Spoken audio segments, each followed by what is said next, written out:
الحمد لله نحمده ونستعينه ونستغفره ونؤمن به ونتوكل عليه ونعوذ بالله من شرور أنفسنا ومن سيئات أعمالنا من يهده الله فلا مضل له ومن يضلله فلا هادي له ونشهد أن لا إله إلا الله وحده لا شريك له ونشهد أن سيدنا وسندنا وحبيبنا ومولانا محمدا عبده ورسوله صلى الله تعالى على خير خلقه وبارك وسلم تسليما كثيرا كثيرا أما بعد فأعوذ بالله من الشيطان الرجيم بسم الله الرحمن الرحيم وما أرسلناك إلا رحمة للعالمين قال أبو عيسى محمد بن عيسى الترمذي حدثنا محمد بن بشار قال حدثنا عبد الرحمن بن مهدي قال حدثنا سفيان عن محمد بن المنكدر قال سمعت جابر بن عبد الله رضي الله تعالى عنه وعنهم يقول ما سئل رسول الله صلى الله عليه وسلم شيئا قط فقال لا صدق الله العظيم وصدق رسوله النبي الكريم ونحن على ذلك لمن الشاهدين والشاكرين والحمد لله رب العالمین۔ الحمدللہ یہ ہماری ماہانہ سلسلے کی ترتیب وار 88ویں نشست ہے اور یہ شمائل کا 22واں درس ہے۔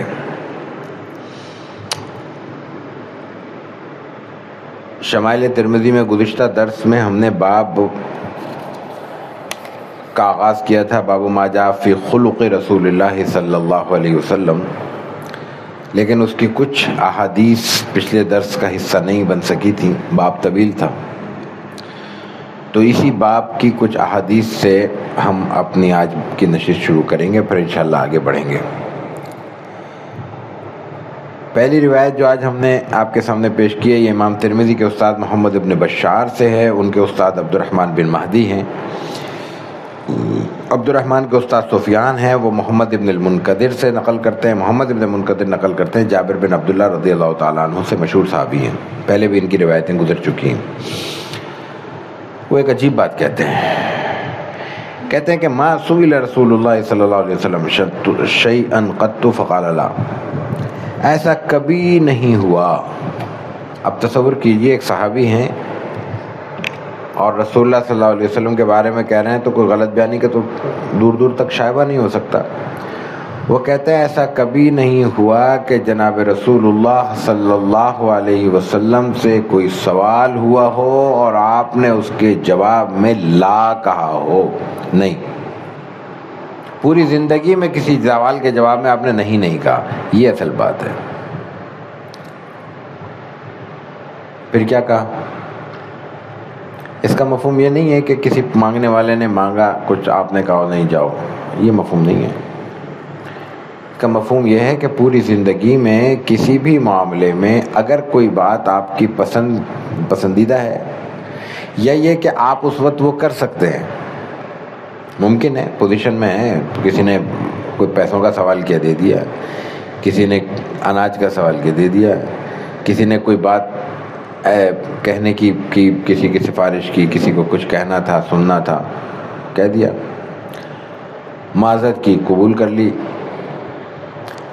اور اگر نہیں ہے تو پھر آپ نے یہ نہیں کہا کہ نہیں، یہ اصل مقصد ہے. ہر وقت انسان کے لیے دینا تو ویسے ہی ممکن نہیں ہے، اور پھر رسول اللہ صلی اللہ علیہ وسلم کو اصل میں ہماری ہدایت کے لیے بھیجا گیا ہے. تو اگر آپ پوری زندگی میں ہر موقع پر دیتے اور پوری زندگی میں کسی موقع پر بھی کسی سائل کو نہ انکار مطلب خالی ہاتھ نہ لوٹاتے، تو پھر تو ممکن ہی نہیں تھا کہ ہم لوگ اپنی زندگی میں کوئی چیز مینیج کر سکتے. آپ نے بہت سے مواقع ایسے آئے ہیں جب کوئی بات کہنے والے نے ایسی کی ہے جو آپ نہیں کر سکے، آپ خاموش رہے ہیں، انکار نہیں کیا. اور ایک صورت اور ہے جو آگے آ رہی ہے، وہ اگلی روایت میں آ رہی ہے. اور یہ تو رسول اللہ صلی اللہ علیہ وسلم کا ذکر ہے. شاعر بڑا مشہور شاعر ہے فرزدق عربی کا، وہ حضرت رسول اکرم صلی اللہ علیہ وسلم کی نسل کی چوتھی پشت کی تعریف کرتے ہوئے شعر میں یہ کہتا ہے کہ اگر کلمہ طیبہ میں لا ہے نا، لا الہ الا اللہ، اللہ کے سوا کوئی معبود نہیں، تو اگر کلمہ طیبہ نہیں ہوتا نا تو ان کی زندگی میں لا نہیں ہوتا. اگر کلمہ طیبہ میں لا نہیں ہوتا نا تو ان کی زندگی میں لا نہیں ہوتا. کس کے لیے کہہ رہا ہے؟ امام زین العابدین کے لیے. وہ کون ہے؟ سیدنا حسین رضی اللہ تعالیٰ عنہ کے صاحبزادے ہیں. وہ کون ہے؟ وہ حضرت فاطمہ کے صاحبزادے ہیں. حضرت فاطمہ آپ کی تو چوتھی نسل ہو گئی. تو حضور اکرم صلی اللہ علیہ وسلم کی چوتھی نسل کی تعریف میں شاعر یہ کہتا ہے کہ اگر ان کی زندگی میں کلمہ طیبہ نہ ہوتا تو ان کی زندگی میں لا سرے سے نہ ہوتا، اس لیے کہ انہوں نے تو کبھی منع ہی نہیں کیا، کسی کو انکار ہی نہیں کیا، کسی کو جواب ہی نہیں دیا. جو سوال کرتا ہے اٹھا کے اس کو حوالے کر دیتے ہیں. تو لا یہاں اس معنی میں آ رہا ہے، تو حضور اکرم صلی اللہ علیہ وسلم کے لیے تصور کرنا کہاں ممکن ہے، اور آپ کی زندگی کا کیا مقام ہے اور آپ کا کیا مرتبہ ہے. یہ اصل چیز تھی جو یہاں پہ بیان ہو رہی ہے. دوسری روایت وبه قال حدثنا عبد الله بن عمران ابو القاسم القرشي المكي قال حدثنا ابراهيم بن سعد عن ابن شهاب عن عبيد الله عن ابن عباس رضي الله تعالى عنهما قال كان رسول الله صلى الله عليه وسلم اجود الناس بالخير وكان اجود ما يكون في شهر رمضان حتى ينسلخ فيأتيه جبريل فيعرض عليه القرآن فإذا لقيه جبريل كان رسول الله صلى الله عليه وسلم اجود بالخير من الريح المرسلة. یہ آپ ایسات و تسلیم کی سخاوت کا ذکر ہو رہا، وہ بھی سخاوت کا ذکر ہے، یہ بھی اس کا ذکر ہے. امام ترمذی کے استاد عبداللہ ابن عمران ابو القاسم قرشی المکی ہیں، وہ روایت نقل کرتے ہیں ابراہیم بن سعد سے، وہ نقل کرتے ہیں ابن شہاب سے، ابن شہاب عبید اللہ سے، عبید اللہ نقل کرتے ہیں ابن عباس رضی اللہ تعالیٰ عنہما سے. ان کا تعارف پہلے ہم کر چکے ہیں. حضرت ابن عباس رضی اللہ تعالیٰ عنہما فرماتے ہیں کہ کان رسول اللہ صلی اللہ علیہ وسلم اجود الناس بالخیر، خیر کے معاملے میں لوگ جتنے لوگ اس وقت موجود ہیں ان سب میں اجود تھے. خیر کے معاملے میں جو بھی لوگ موجود ہیں ان سب میں اجود تھے. جود کہتے ہیں سخاوت کو، اجود کہیں گے ایسی سخاوت جس میں دوسرا ان کے سامنے کوئی ہم پلہ موجود نہ ہو، اس کی کسی کی سخاوت کا کوئی مقابلہ نہ کیا جا سکے، یہ اجود ہو گیا. لیکن یہ عام حالات میں ہیں، جو اصل اس بیان کا حسن ہے وہ آگے آ رہا ہے. یہ عام حالات میں ہے. کان رسول اللہ صلی اللہ علیہ وسلم اجود الناس بالخیر، پورے سال آپ اجود ہوتے تھے. آگے چلیں. وکانا اجود ما یکون فی شہر رمضان، لیکن رمضان میں آپ کی شان ہی الگ تھی. اجود، زیادہ سخی، لوگوں میں سب سے زیادہ سخی. رمضان میں جب سخاوت کے دریا بہاتے ہوئے اپنی زندگی کے جود و سخا کے اعلیٰ ترین مقام پر ہوتا ہے تو اس کو تصور کر لیجئے کہ اس کی سخاوت کا کیا عالم ہوگا. تو فرمایا کہ وَكَانَ أَجْوَدَ مَا يَكُونُ فِي شَهْرِ رَمَضَانَ حَتَّى يَنْسَلِخَ، مہینے کے اختتام تک پورے مہینے 30 دن 29 دن آپ کی سخاوت کا یہ عالم ہوتا تھا کہ عام دنوں سے بھی زیادہ، اپنی ہی سخاوت کے عام دنوں سے زیادہ آپ سخی ہوتے تھے. یہ مطلب ہے اپنی ہی سخاوت کے عام دنوں سے زیادہ آپ سخی ہوتے تھے. حتیٰ ینسلخ مہینے تک.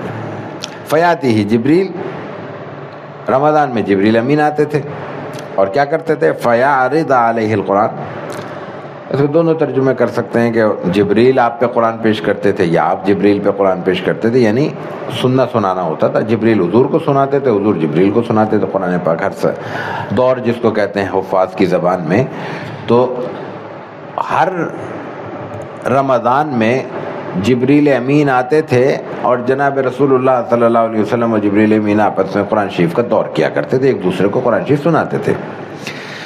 فَإِذَا لَقِيَهُ جبریل، اب آپ پہلے اجود ہیں، پھر رمضان میں آپ کی سخاوت اپنی عروج پر ہے، اور پھر فَإِذَا لَقِيَهُ جبریل، اور جب جبریل آپ سے ملے تو کان رسول اللہ صلی اللہ علیہ وسلم اجود بالخیر من الریح المرسلہ.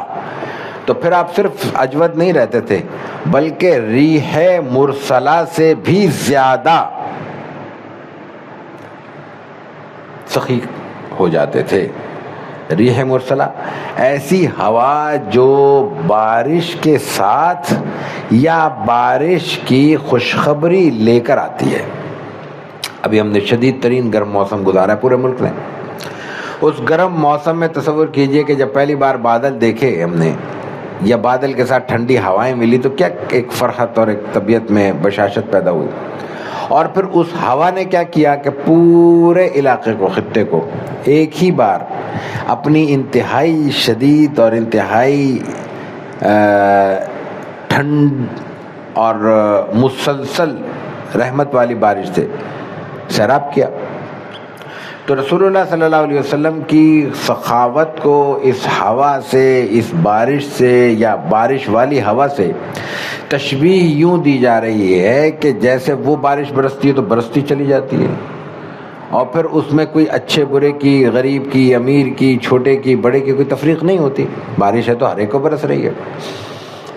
پکی آبادی بھی موجود ہے برابر میں، پہلو بہ پہلو کچی آبادی بھی موجود ہے. ان آبادیوں میں کچھ نیک لوگ بھی ہوں گے، کچھ اللہ کے نافرمان بھی ہوں گے، لیکن بارش جب برس رہی ہے تو تھم کے سب کو سیراب کر رہی ہے. تو رسول اللہ صلی اللہ علیہ وسلم کی رحمت پر مبنی سخاوت اسی طرح سب کو سیراب کرتی تھی، پہلی بات. دوسری بات یہ کہ وہ اسی بارش کی ہوا کی طرح تھی کہ لوگوں کو ایک فرحت بخش ماحول فراہم کرتی چلی جاتی تھی. لوگ اس بارش کو، اس آپ کو دیکھتے ہی ایسا محسوس کرتے تھے کہ اب ٹھنڈی ہوائیں چل پڑی ہیں، اب بارش ہوگی اور موسم میں تبدیلی واقع ہو جائے گی. تو رسول اللہ صلی اللہ علیہ وسلم کے لیے یہاں فرمایا کہ اجود بالخیر من الریح المرسلہ، ریح مرسلہ کی طرح آپ اجود تھے. آگے روایت ہے، ہاں وہ بھی اہم روایت ہے. وَبِهِ قَالَ حَدَّثَنَا قُتَيبَةُ بْنُ سَعِيدٍ قَالَ حَدَّثَنَا جَعْفَرُ بْنُ سُلَيْمَانَ عَنْ ثَابِتٍ عَنْ أَنَسِ بْنِ مَالِكٍ رَضِيَ اللَّهُ تَعَالَى عَنْهُ قَالَ كَانَ النَّبِيُّ صَلَّى اللَّهُ عَلَيْهِ وسلم لَا يَدَّخِرُ شَيْئًا لِغَدٍ. حضرت قتیبہ ابن سعید امام ترمذی کے استاد ہیں، ان کے استاد جعفر بن سلیمان ہیں، وہ ثابت سے نقل کرتے ہیں، ثابت نقل کرتے ہیں حضرت انس ابن مالک رضی اللہ تعالیٰ عنہ سے، خادم الرسول صلی اللہ علیہ وسلم، پہلے تعارف ہو چکا ہے. قال، حضرت انس کیا کہتے ہیں؟ قال کان رسول اللہ صلی اللہ علیہ وسلم لا يدخر شيئا لغد. جملہ ہے چھوٹا سا، تفصیل گھنٹوں بیان کی جا سکتی ہے کہ آپ علیہ الصلوۃ والتسلیم نے اگلے روز کے لیے کبھی مال ذخیرہ کر کے نہیں رکھا. لا يدخر شيئا لغد، اگلے روز کے لیے ایک دن کے لیے بھی مال ذخیرہ کر کے نہیں رکھا. اور اس کی مثالیں سیرت میں واقعات بھرے ہوئے ہیں. ایک بار یوں ہوا کہ رسول اللہ صلی اللہ علیہ وسلم کے پاس بلال آئے. حضرت بلال آپ کے مالی معاملات کو دیکھتے تھے، ادھار لیتے رہتے تھے. ان کو کسی یہودی نے کہہ دیا کہ ادھر ادھر سے ادھار لیتے ہو، مجھ سے لے لیا کرو. انہوں نے اس سے لینا شروع کر دیا. کچھ دن لینے کے بعد وہ آ گیا، کہ مہینہ پورا ہو رہا ہے، پیسے لاؤ. اب اس نے کیا کہا تھا پہلے کہ بھائی جب آپ کو مرضی ہو دے دینا، آسانی ہو دے دینا. اور اس کے بعد پھر اس نے وہ شرارت کی. اب بلال، اور ورنہ میں تمہیں بیچ دوں گا، بازار میں بیچ دوں گا تمہیں. غلامی انسانوں کی چلتی تھی. اب بلال جب سیدھے سادھے صحابی وہ پریشان ہو گئے کہ یہ کیا. تو حضور کے پاس انہوں نے کہا ٹھیک ہے، اللہ مالک ہے، کرتے ہیں، کچھ ہو جائے گا. ابھی یہ بات کر رہے تھے کہ کسی ریاست کے سربراہ نے کوئی زکوٰۃ صدقات نہیں آئے، کسی ریاست کے سربراہ نے رسول اللہ صلی اللہ علیہ وسلم کی خدمت میں ہدیہ بھیج دیا، کوئی اونٹ آ گئے کئی سامان کے لدے ہوئے، تو رسول اللہ اسی وقت رسول اللہ صلی اللہ علیہ وسلم نے بلال کو بلایا، وہ کدھر ہے تمہارا وہ یہودی، لو پیمنٹ کر دو اس کو، ادائیگی کر دو، دے دی اس کو، ختم ہو گیا۔ کہلا بچ گیا مال، کہلا بانٹو، بٹ گیا، ختم ہو گیا، نہیں ہوا، بانٹو، کوئی ہے ہی نہیں لینے والا یا رسول اللہ صلی اللہ علیہ وسلم، کوئی ہے نہیں لینے والا۔ تو حضور نے کہا کہ پھر میں آج رات گھر پہ نہیں سوؤں گا، کیونکہ میرے پاس اللہ کا دیا ہوا مال ہے جو اللہ کی مخلوق تک نہیں پہنچ سکا۔ یہ ہے لا یدخر شیئا لغد، کہ رسول اللہ صلی اللہ علیہ وسلم نے کبھی اگلے روز کے لیے ذخیرہ نہیں کیا۔ ایک ہے منصوبہ بندی کے تحت ذخیرہ کرنا، ایک ہے ہدیہ آیا ہوا ہے، اس کا کوئی مالک نہیں ہے، اس وقت کسی کو دینے والا کوئی موجود نہیں ہے، آپ بانٹ کے تھک چکے، اس میں کیا مسئلہ تھا؟ لیکن آپ علیہ الصلوۃ والتسلیم اپنے مقام پر دیکھ رہے ہیں، آپ اس موقع پر گھر تشریف نہیں لے جاتے، انتظار کرتے ہیں اگلے روز شام تک، دوپہر تک کسی وقت وہ مال تقسیم ہو جاتا ہے، پھر گھر تشریف لے جاتے ہیں۔ روایتوں میں واضح طور پہ آتا ہے۔ تو یہ ہے رسول اللہ صلی اللہ علیہ وسلم کا معمول۔ لیکن یہاں سمجھنے کی دو تین چیزیں ہیں۔ روایت میں کیا ہے، میں دہرا دیتا ہوں، کان نبی صلی اللہ علیہ وسلم لا يدخر شیئا لغد۔ انس بن مالک رضی اللہ تعالیٰ عنہ کہتے ہیں کہ رسول اللہ صلی اللہ علیہ وسلم نے اگلے روز کے لیے کوئی چیز ذخیرہ کر کے نہیں رکھی۔ یہ حضور کا مقام ہے۔ ہمیں اس بات کی پوری اجازت حاصل ہے کہ ہم اپنے بجٹنگ کریں اور کچھ چیزیں، کچھ مال ذخیرہ کریں۔ یہ بات دوسری روایات میں آپ علیہ الصلوۃ والتسلیم سے اجازت کے طور پہ منقول ہے۔ آپ علیہ الصلوۃ والتسلیم نے اجازت دی ہے، بلکہ بعض جگہ پہ ترغیب دی ہے کہ کچھ پیسے، کچھ مال، کچھ چیزیں آئندہ کے لیے ضرورتیں ہیں، اس کے لیے محفوظ کر لیا کرو۔ تو یہ ذخیرہ کرنا کوئی امتی کی حیثیت سے ناجائز نہیں ہے، لیکن اس کے لیے جو سب سے پہلی شرط ہے وہ یہ ہے کہ کم سے کم کے درجے میں اس کا جو مالی حق اللہ کی ذات سے وابستہ ہے وہ ادا کیا جائے۔ غلہ ہے اپنی فصل کا، اس کا عشر دیا جائے، کوئی زیور ہیں اس کی زکوٰۃ دی جائے، نقدی ہے کسی بھی شکل میں ہو، رقم کی شکل میں ہو، پرائز بانڈ کی شکل میں ہو، اپنا شیئرز کی شکل میں، جو بھی شکل ہوتی ہے وہ اس کی زکوٰۃ ادا کی جائے۔ یا جانور ہیں تو جانوروں کا نصاب الگ ہے، ہر جانور کی الگ کیٹیگری ہے، اس کے مطابق اس کی زکوٰۃ ہوتی ہے، بکریوں کی الگ ہے، اونٹوں کی الگ ہے، گائے بھینس کی الگ ہے، وہ زکوٰۃ ادا کی جاتی رہے، تو پھر وہ رقم محفوظ ہے۔ دو چیزیں ہو گئی۔ تیسری چیز یہ ہے کہ وہ ذخیرہ اندوزی میں بھی پھر آئیڈیل یہ ہے کہ وہ محض رقم ہو تو رقم کے طور پر نہ رکھی جائے، بلکہ وہ کسی بھی پازیٹیو ایکٹیویٹی کا حصہ بنائی جائے، کسی بھی کار خیر میں وہ شریک ہوتی رہے۔ کار خیر سے مراد محض زکوٰۃ، صدقات اور ٹرسٹ کو، کسی رفاہی ادارے کو، کسی لنگر کو، کسی خانقاہ کو، کسی مسجد و مدرسے کو دینا نہیں ہے۔ اگر وہ رقم کسی اچھے معقول طریقے سے کاروبار کا حصہ بنا کر وہ معاشرے میں گردش کر رہی ہے تو یہ اس سے زیادہ صدقہ ہے۔ اور خاص طور پہ آج کے حالات میں، آج کا ہمارا سب سے بڑا، ہم جیسے ممالک کا، پاکستان کا معاملہ نہیں ہے، دوسرے بہت سے دنیا کے ممالک میں، ہم چونکہ اپنے ماحول میں ہوتے ہیں، ہمیں باہر کا علم نہیں ہوتا، اس وقت کساد بازاری ہے، افراط زر ہے، اور مارکیٹ میں پیسہ نظر نہیں آ رہا، لوگوں کے ہاتھ خالی نظر آ رہے ہیں۔ اس کی بنیادی وجہ کیا ہے کہ جو سرمایہ داروں کے پاس ہے ان کی وجوہات بھی ہیں، ان کو یکسر نظر انداز نہیں کیا جا سکتا، ہم حکومتی پالیسیاں بھی ہیں، حالات بھی ہیں، بین الاقوامی صورتحال بھی ہے، لیکن اس کی وجہ سے اپنے گھروں کی تجوریوں میں اور لاکرز میں رقم بھر دینا بھی درست نہیں ہے۔ اس کی وجہ سے رقم کا ارتکاز ہو رہا ہے، پیسے ایک جگہ پہ جمع ہو رہے ہیں، اور معاشرے میں گردش نہ کرنے کی وجہ سے پورا معاشرہ معاشی طور پہ ڈسٹرب ہے۔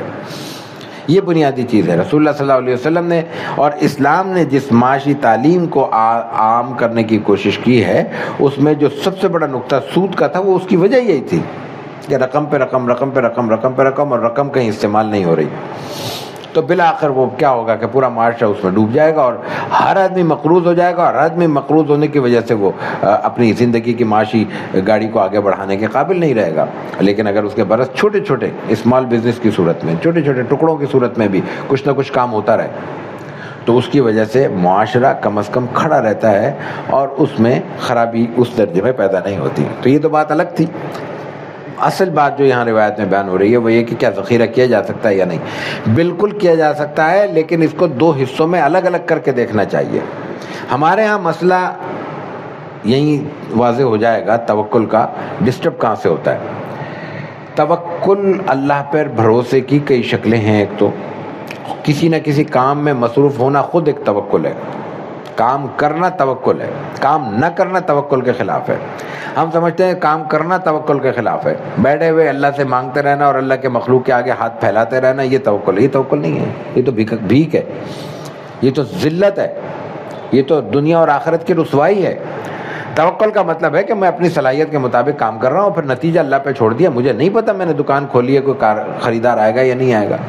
مجھے نہیں پتا کہ میری جو صلاحیت ہے، میں نے جو تعلیم حاصل کی ہے اس کے مطابق مجھے نوکری کیسی ملے گی، میری سطح کی ملے گی نہیں ملے گی. میری سطح ہے، میرا ذہن ہے، میرا خیال کرتا ہے کہ میں نے جو اعلیٰ کوالیفیکیشن حاصل کی ہے مجھے 10 لاکھ مہینے کی تنخواہ ملنی چاہیے، نہیں مل رہی، مجھے 10,000 کی مل رہی ہے تو میں کر لوں.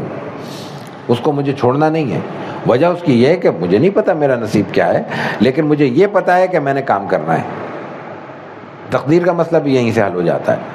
تقدیر کسی اندھی دنیا کا نام نہیں ہے، ہمارے عمل کا نام ہے. اللہ تعالیٰ نے لکھ رکھا ہے کہ یہ کام کرے گا تو اس کو پیسے ملیں گے، بستر پہ پڑا اینٹتا رہے گا تو اس کو کچھ نہیں ملے گا. یہ تقدیر لکھی ہوئی. اب اس سے کیسے لڑیں گے؟ اس سے ایسے ہی لڑیں گے کہ بستر سے اٹھنا پڑے گا، کام میں مصروف ہونا پڑے گا. تو رسول اللہ صلی اللہ علیہ وسلم نے جو یہاں ذخیرہ اندوزی کی ممانعت کی ہے، یا آپ کے لیے جو آپ کے صحابہ فرماتے ہیں کہ اگلے دن کے لیے ذخیرہ نہیں کرتے تھے، اس کی ایک شکل تھی توکل کی، وہ جو اعلیٰ ترین مقام آپ علیہ الصلوۃ والتسلیم کا تھا. آپ علیہ الصلوۃ والتسلیم کے ساتھ معاملہ یہ تھا کہ توکل پہ پھر آخری درجہ یہ ہوگا کہ انسان کا اپنے رب سے تعلق کس درجے یقین کا ہے. یہ سارا گیم اصل میں یقین کا ہے. ایمان یقین کو ہی کہتے ہیں نا. اب ایک شخص ہے ہم جیسا، اس نے بڑے تقریر سنی، کوئی حدیث پڑھی، قرآن کی آیت پڑھی، بڑے جذبات ابھر گئے، نہیں یار میں چھوڑوں، اللہ پہ بھروسہ ہے، مجھے اللہ کھلائے گا. 15 منٹ بعد ڈاوا ڈول ہونے لگے. ایک وقت کی کھانے میں جو ہے نا وہ بریانی اور وہ قورمے کی جگہ میں اگر سبزی ملی تو جناب نہیں یار یہ تو کچھ گڑبڑ ہو گئی. ایک یہ ایمان ہے اور ایک حضور اکرم صلی اللہ علیہ وسلم کا ایمان ہوگا. تو رسول اللہ صلی اللہ علیہ وسلم کے ایمان میں تو یہی ہے کہ وہ اگلے گھنٹے کیا اگلے منٹ کا آپ کو سوچنے کی ضرورت نہیں ہے. ایمان ہے. اور دیکھ لیں ایمان کیا ہوا ہے کہ ادھر مانگنے والا آیا ہے اور وہ اس نے زیادتی کی ہے، اور اب آپ علیہ الصلوۃ والتسلیم نے ادھر کہا ہے اللہ مالک ہے، اور اللہ نے ادھر بھیج دیے گھوڑے سواری، اونٹ قافلہ. اور کتنا بھیجا؟ اس سے کہیں زیادہ. ایمان ہے. تو توکل کے پر عمل کے لیے توکل کی سطح کو جانچنا بھی ضروری ہے، جو میرے اور آپ میں سے اکثر کے بس کی بات نہیں ہے. ہمیں اندازہ نہیں ہوگا. تو اس کے لیے پھر ضروری ہوتا ہے کہ آدمی احتیاط کا پہلو اختیار کرے، اور احتیاط کا پہلو یہ ہے کہ کل کے لیے کچھ بچا کے رکھے. ایک بات. دوسری اس توکل میں جو غلطی ہے وہ یہ ہے کہ توکل اپلائی ہوتا ہے اپنے اوپر. توکل کا دوسروں پر اپلائی کرنے کا مجھے حق حاصل نہیں ہے. میرے زیر کفالت ایک شخص ہے، وہ کسی کفالت ضرورت کے تحت مجھ سے رابطہ کرتا ہے، میں کہتا ہوں اللہ پہ بھروسہ کرو. نہیں، اللہ نے مجھ پہ بھروسہ کروایا ہے اس کا، تو مجھے ہی اس کی تکمیل کرنی ہے. میں ایک فیکٹری چلاتا ہوں، میرے امپلائیز ہیں، اور میں تنخواہ وقت پہ نہیں دیتا اور اس کو توکل کا سبق دیتا ہوں. میں ایک دکاندار ہوں، میں نے کچھ چھوٹے موٹے ملازم رکھے ہوئے، اور میں ان ملازمین کے ساتھ ہفتے کا طے کر چکا ہوں کہ ہر ہفتے کو، ہر اتوار کو، ہر پیر کو میں نے ادائیگی کرنی ہے. وہ آتے ہیں کہتے ہیں اللہ سے مانگو. بھائی بندے سے مانگ رہے ہو بھائی، وہ اللہ سے اس وقت مانگنے کا سوال ہی نہیں ہے. تم نے ملازم رکھا ہے، تم سے وہ اپنی اجرت لے رہا ہے، اس میں اللہ سے مانگنے کا کیا سوال آ گیا. تیسری چیز اس میں پھر یہ ہے کہ جو زیر کفالت افراد ہیں ان کی کفالت تو ہمیں کرنی ہی ہے. ان کی کفالت ایک ایک دن کے حساب سے نہیں کرنی چاہیے. ان کی کفالت کے لیے ملازمت پیشہ افراد کو مہینے کے حساب سے، جن کی ماہانہ انکم ہے مہینے کے حساب سے، جن کی سالانہ انکم ہے ان کو سالانہ انکم کے حساب سے ان کا روزگار کا انتظام، ان کے کچن کی ضرورتوں کا، باورچی خانے کا اہتمام کرنا چاہیے. یہ رسول اللہ صلی اللہ علیہ وسلم کرتے ہیں. دوسری جگہ روایت میں واضح طور پہ آتا ہے کہ آپ علیہ الصلوۃ والتسلیم اپنے اہل خانہ کو ان کی ضرورت کا سالانہ حصہ یک بارگی پیش کر دیا کرتے تھے۔ تو ایک طرف آپ خود نہیں لیتے، اگلے روز کے لیے رکھتے نہیں ہیں، اور دوسری طرف سال بھر کا دے دیتے ہیں۔ یہی دونوں باتیں ذہن میں رہیں تو پورا خاکہ مکمل ہو جاتا ہے کہ جہاں تک اپنی ذات کا سوال ہے تو وہاں ایثار ہے، وہاں توکل ہے، اور وہاں سخاوت ہے۔ جہاں دوسروں کا معاملہ ہے وہاں احتیاط ہے، اور وہاں ان کی ضرورتوں کی تکمیل ہے اور ان ضرورتوں کا خیال ہے۔ یہ دونوں چیزیں مینج ہوتی ہیں۔ پھر اگلا مرحلہ اس سے بھی دلچسپ ہے کہ ازواج مطہرات کو علیہم الرضوان رسول اللہ صلی اللہ علیہ وسلم سال بھر کا عطا کر دیتے تھے۔ وہ کیا کرتی تھی؟ وہ حضور اکرم صلی اللہ علیہ وسلم کی ازواج تھیں، وہ بھی سال کے سال لے کے خرچ کر دیتی تھیں۔ یہ ان کا اختیار ہے، یہ ان کا اختیار ہے۔ آپ کی ذمہ ایک بار دینا ہے، آپ نے دے دیا، ختم۔ اب اگر ان کا بھی مقام توکل وہی ہے، رسول اللہ صلی اللہ علیہ وسلم والا ہے، ان کے قریب قریب ہے، ظاہر ہے کہ آپ کے مقام کو تو کوئی دوسرے کے لیے سوچنا بھی ممکن نہیں ہے۔ جو بھی مقام ہے وہ مقام ان کو حاصل ہو گیا ہے اور وہاں موجود ہیں، تو پھر وہ جانے، ان کا رب جانے، پھر ان کے گھر فاقے ہوتے ہیں تو وہ اختیاری ہیں۔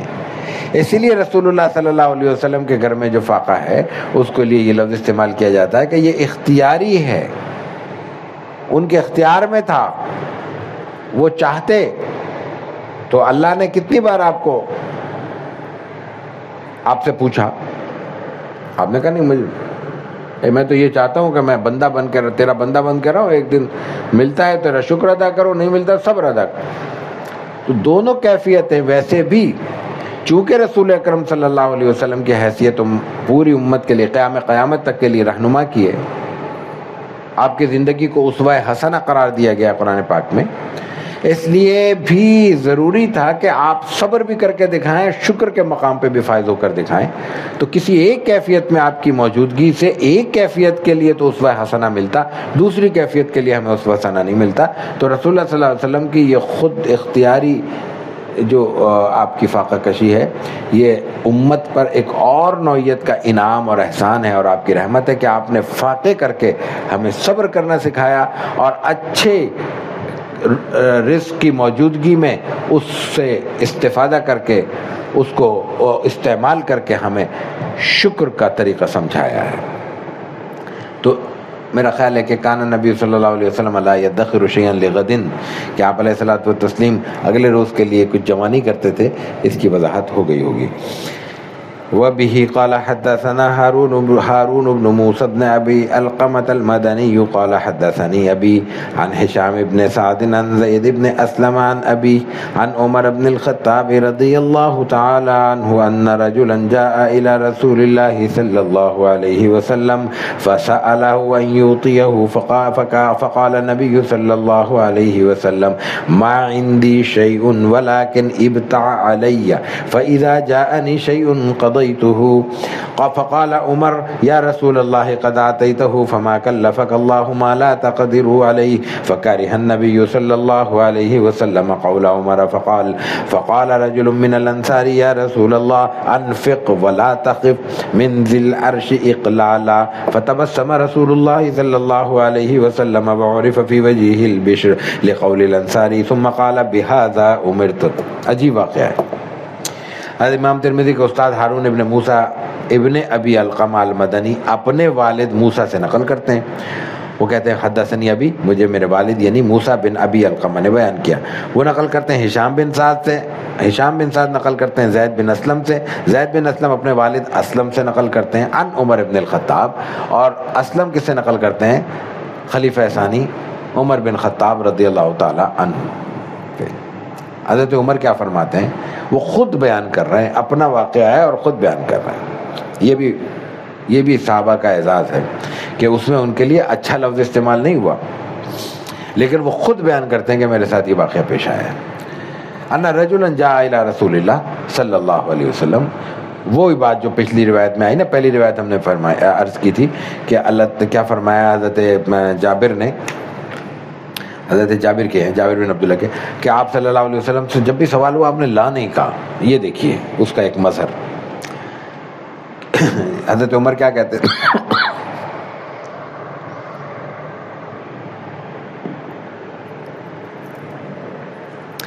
حضرت عمر کیا کہتے ہیں؟ ان رجلا جاء الی رسول اللہ، حضور کی خدمت میں ایک سوال کرنے والا ایک بندہ آیا اور اس نے سوال کیا کچھ چاہیے مجھے ایوتی ہے. حضور کے پاس کچھ نہیں تھا. حسب روایت عام طور پہ آپ نہیں رکھتے تھے، سب بانٹ دیتے تھے. تو فقال نبی صلی اللہ علیہ وسلم، آپ نے کیا کہا؟ آپ کہہ دیتے نہیں ہیں یہ اس میں کیا ہے، کیا حرج ہے اس میں؟ آپ نے یہ نہیں کہا. کیا کہا آپ نے؟ دنیا میں کوئی اور شخص نہیں کہہ سکتا، نہیں کہہ سکتا. ما عندی شیء، میرے پاس تو اس وقت کچھ نہیں ہے. ولکن ابتاع علیہ، جو تمہاری ضرورت ہے بازار سے خرید لو ادھار، بازار سے میرے نام پر خرید لو. فاذا جاءنی شیء قضیتہ، جب میرے پاس کچھ آ گیا میں دے دوں گا. ادھار لے لو میرے نام پہ، بازار سے خریدو. بھائی تمہیں خوراک نہیں ہے نا، گھر میں کچھ چاہیے، گندم ہے، کوئی جو ہے، کوئی آٹا ہے، کوئی کھجور ہے، کوئی ستو ہے، یہی چاہیے ہوگا نا کھانے کے لیے. بازار سے لے لو، میرے نام پہ لے لو، جب میرے پاس آئے گا میں لوٹا دوں گا. کہے گا کوئی؟ فقال عمر، حضرت عمر کھڑے تھے، انہوں نے صحیح کہا، بات ان کی صحیح تھی، لیکن رسول اللہ صلی اللہ علیہ وسلم کے لیے وہ بات بھی پسندیدہ نہیں ہوئی. انہوں نے کہا کہ آپ نے دے تو دیا، اب عین ممکن ہے کہ کچھ دیر پہلے اسی کو کچھ دیا ہو، کیونکہ آپ کہہ رہے ہیں آتا ہی تو اس کو دے تو دیا آپ نے. عین ممکن ہے سے مراد یہ ہو کہ جو آپ کے پاس ہے آپ نے سب بانٹ دیا، آپ کے پاس کچھ نہیں ہے. اس کا مطلب یہی ہے کہ جو آیا تھا چلا گیا، تو آپ کا کام ختم ہو گیا. اب میرے پاس کچھ پیسے ہوں اور وہ اس لیے ہوں کہ لوگوں کو دیے جائیں، میرے ضرورت کے لیے نہیں ہوں. حضور نے تو اپنی ضرورت کے بانٹے ہیں. تو اب اس کے بعد کیا کہا جائے گا کہ بات ختم ہو گئی، یار ختم ہو گیا، یہ تھا، یہ تھوڑا سا راشن آیا تھا، دار دے دیا لوگوں کو. تو یہ بات کہہ رہے ہیں حضرت عمر کہ قد آتیتہ فما کلفک اللہ ما لا تقدر علیہ، جو آپ کے اختیار میں نہیں ہے، اللہ نے آپ کا اس کو مکلف بھی نہیں بنایا، اللہ نے آپ کو اس کا پابند بھی نہیں کیا جو آپ کے اختیار میں نہیں ہے. جو اختیار کس چیز کا ہوگا؟ جو آپ کے ہاتھ میں ہے. جو ہاتھ میں تھا وہ آپ دے چکے، تو آپ کیوں پریشان ہوتے ہیں اور کہہ رہے ہیں کہ اس کو ادھار لے لے؟ کیوں کہہ رہے ہیں آپ؟ حضرت عمر کا جو مزاج تھا اس کے مطابق انہوں نے یہ بات کی. لیکن اچھا، اور اس میں بات میں کوئی لاجیکل منطقی طور پہ غلط بات نہیں ہے، بالکل ہر آدمی یہی سوچے گا، یہی کہے گا. لیکن خود عمر کیا کہتے ہیں؟ فکرہ النبی صلی اللہ علیہ وسلم قول عمر، رسول اللہ صلی اللہ علیہ وسلم کو عمر کی بات پسند نہیں آئی، ناپسند ہوئی ہے حضور کو وہ حضرت عمر کی بات. لیکن اسی وقت ایک اور صحابی کھڑے تھے، انصاری تھے وہ، انہوں نے دیکھ لیا کہ بات گڑبڑ ہو رہی ہے، انہوں نے حضور صلی اللہ علیہ وسلم کے مزاج کی بات کہہ دی، حضور کو خوش کر دیا. وہ صحابی کیا کہتے ہیں؟ انصار تھے، انصار کا اپنا مزاج ہے. کہتے ہیں یا رسول اللہ انفق، خرچ کیے جائیے آپ، ولا تخف، کوئی آپ کو خوف کرنے کی ضرورت نہیں ہے، اللہ سے من ذل عرش، عرش والے سے کمی کا ڈر نہیں ہونا چاہیے آپ کو. خرچ کیے جائیے، جملہ عجیب ہے، انفق، خرچ کیے جائیے. ولا تخف من ذل عرش اقلالا، اللہ آسمان والا بہت ہے، اس کی وسعتیں بہت ہیں، اس کے دینے کا پیمانہ بہت ہے، اس کے دینے کی مقدار اور وسعت بہت ہے، اس سے کوئی ڈرنے کی ضرورت نہیں ہے، وہ دیتا رہے گا آپ کو، آپ خرچ کیے جائیے. فتبسم رسول اللہ صلی اللہ علیہ وسلم، حضور ہنس پڑے، مسکرا گئے. وعرف فی وجہہ البشر، اور آپ کے چہرے سے خوشی جھلکنے لگی.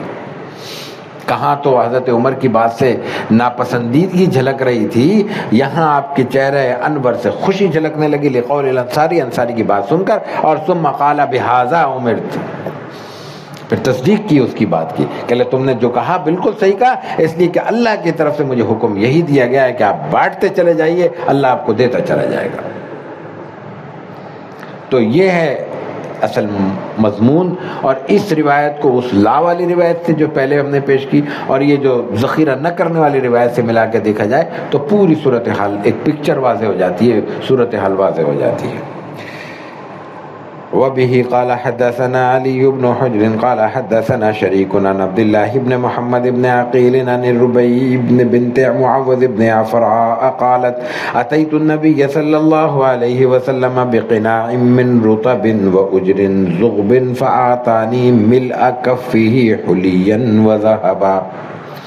یہ روایت پہلے آ چکی ہے اور یہ اس وقت جو ہم نے روایت پیش کی یہ 355 نمبر ہے شمائل ترمذی کی، 202 میں روایت بیان ہو چکی ہے. امام ترمذی کے استاد علی بن حجر ہیں، ان کے استاد شریک ہیں، شریک عبداللہ بن محمد بن عقیل سے نقل کرتے ہیں، وہ ربیع بنت معوذ ابن افرا سے نقل کرتے ہیں۔ معاذ بن افرا، معوذ ابن افرا، یہ دو بھائی ہیں۔ غزوہ بدر میں ان کا ذکر ملتا ہے کہ ابو جہل کو قتل انہوں نے کیا تھا، تو ان کی معوذ کی بیٹی ہیں ربیع،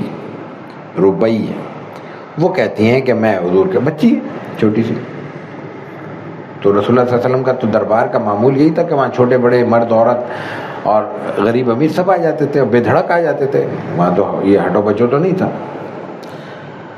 تو وہ حضور کے پاس آئیں، کوئی بقناعن، کوئی تشت لے کر، کوئی تھال لے کر، کوئی برتن لے کر، اور اس میں کیا تھا؟ اب یہ عربوں کا کلچر دیکھیے، ان میں کیا تھا؟ رطب تر کھجور تھی، وہ اجرن زغبن، اور پتلی ککڑیاں تھیں۔ اب تو دیکھنے کو بھی نہیں ملتی یہاں ککڑی، کھیرا بچ گیا ہے اور چائنا کی برکت سے میڈ ان چائنا آ رہا ہے نا اب تو کھیرا بھی۔ تو عرب کھجور اور ککڑی کو ملا کر کھایا کرتے تھے۔ وہ جو پہلے جو روایت آئی ہے وہ میرا خیال ہے کہ وہ اس میں آئی ہے، آپ صلی اللہ علیہ وسلم کے طعام کے ذکر میں آئی ہے، دیکھ لیتے ہیں 202، ہاں، بابو جہاں فی فاکہۃ رسول اللہ، پھلوں کے ذکر میں آئی ہے، پھلوں کے ذکر میں آئی ہے۔ آپ خوراک میں پھل وغیرہ جو کھاتے تھے تو کھجور پھل ہے، ککڑی کو آپ سبزی کہہ لیں، پھل کہہ لیں، جو بھی۔ تو رسول اللہ صلی اللہ علیہ وسلم کے پاس ایک برتن میں کچھ کھجوریں اور کچھ ککڑیاں پتلی پتلی اور اجرن زغبن، شاید اس لیے کہا گیا کہ پتلی ککڑی زیادہ پسندیدہ ہوتی ہے، کچی جتنی ہو وہ زیادہ ذائقے دار ہوتی، پک جائے تو پھر اس کا ٹیسٹ خراب ہو جاتا ہے یا ذائقہ کم ہو جاتا ہے۔ تو وہ آپ کے پاس لائی گئی، اچھی سمجھ کے آپ کی خدمت پیش کی گئی۔ فاتانی ملء کفی حلیا وذهبا، تو وہ بچی خود بیان کرتی ہیں حضرت معوذ کی صاحبزادی کہ میں نے تو کیا دیا ہے؟ کھجور دی ہے، ککڑی دی ہے، جس کا اس معاشرے میں کوئی قیمت، بڑی قیمت نہیں ہے، اس کو بہت قیمتی نہیں سمجھا جاتا۔ آپ نے اس بچی کو مٹھی بھر کے، بلکہ لپ بھر کے، ملا کفی، کف ہتھیلی بھر کے، آپ نے اس کو سونا اور زیور دیا ہے۔ آپ کے پاس آیا ہوا ہوگا، آپ نے یوں لب بھرا، اس نے جیسے لب بھر کے کھجوریں دی تھی ویسے لب بھر کے آپ نے کھجور کا مقابلہ آپ سونے سے کر لیں، خود اندازہ ہو جائے گا کہ رسول اللہ صلی اللہ علیہ وسلم کی سخاوت کہاں پہ تھی۔ روایت پہ پہلے بات ہو چکی ہے۔ وبه قال حدثنا علي بن خشرم وغير واحد قالوا اخبرنا عيسى بن يونس عن هشام بن عروة عن أبيه عن عائشة رضي الله تعالى عنها أن النبي صلى الله عليه وسلم كان يقبل الهدي ويصيب عليها۔ ہدیے کا ذکر پہلے آ چکا ہے، اس پر تفصیل سے بات ہو چکی ہے، اس لیے ہم اس پر تفصیل سے یہاں بات نہیں کریں گے۔ امام ترمذی کی روایت ہے ان کے استاد علی بن خشرم سے، وغیر واحد قالو، صرف علی بن خشرم نہیں اور بہت سے اساتذہ، امام ترمذی کہتے ہیں کہ بہت سے اساتذہ بیان کرتے ہیں کہ ہمیں عیسیٰ بن یونس نے بیان کیا۔ عیسیٰ بن یونس کے بعد جو روایت ہے یہ ہماری سیرت کی مشہور سند ہے جس پر ہم کئی دفعہ اشارہ کر چکے ہیں، ہشام بن عروہ عن ابی، یعنی حضرت عروہ بن زبیر سے، اور حضرت عروہ زبیر اپنی خالہ حضرت عائشہ سے رضی اللہ عنہ، عروہ بن زبیر حضرت اسماء کے صاحبزادے ہیں تو حضرت عائشہ کے بھانجے ہوئے، حضرت عائشہ سے نقل کرتے ہیں رضی اللہ تعالیٰ عنہ۔ یہ سیرت کے پہلی کتاب جو ہمارے پاس کسی بھی شکل میں موجود ہے عروہ بن زبیر کی ہے، مغازی، اس کے مصنف ہیں عروہ۔ تو ان کے بیٹے ہشام اپنے والد سے نقل کرتے ہیں، والد عروہ نقل کرتے ہیں حضرت عائشہ نے اپنی خالہ سے، ان النبی صلی اللہ علیہ وسلم کان یقبل الہدیہ، ہدیہ قبول کرتے تھے۔ میں نے عرض کیا کہ اس سے پہلے بات ہو چکی ہے، آپ کو ہدیہ قبول کرتے تھے، معمولی سا ہدیہ قبول کرتے تھے، ہر عام آدمی کا ہدیہ قبول کرتے تھے، اور ہدیے کے لیے یہ اہتمام ہوتا تھا کہ اس کو یہ محسوس کرایا جائے کہ وہ ہدیہ آپ کے لیے بہت پسندیدہ ہے اور آپ نے اس ہدیے کو بہت ہی یعنی دل کی پسندیدگی کے ساتھ قبول کیا ہے، یعنی نظر انداز کر اچھا رکھ دو لا کے ٹھیک ہے یہاں سے نہیں، اس کو باور کرایا جائے کہ نہیں آپ نے بڑی قیمتی چیز عطا کی، یہ سنت ہے۔ اس کو اس طرح لینا کہ دینے والا خوش ہو جائے کہ میری ضرورت میں نے ایک ایسی چیز دی ہے کہ اس کو قبول کیا گیا ہے۔ وَيُصِيبُ عَلَيْهَا، یصیبو یہ ثواب سے ہے، ثواب کہتے ہیں اجر کو، بدلے کو، تو آپ اس پر پھر بدلہ بھی دیتے تھے۔ یہ تھوڑا سا معاملہ نازک ہے، بعد نے کہا ہے بدلہ دینا واجب ہے، لیکن معاملہ یوں نہیں ہے۔ اکثر فقہا کی بھی رائے یہی ہے اور اصولی طور پر بات بھی سمجھ میں آتی ہے کہ ہدیہ بنیادی طور پر کسی بھی شخص کے ساتھ اپنے تعلق کا اظہار ہے. تعلق کبھی بھی یک طرفہ نہیں ہونا چاہیے. یہ تو ہماری بدقسمتی ہے کہ ہم نے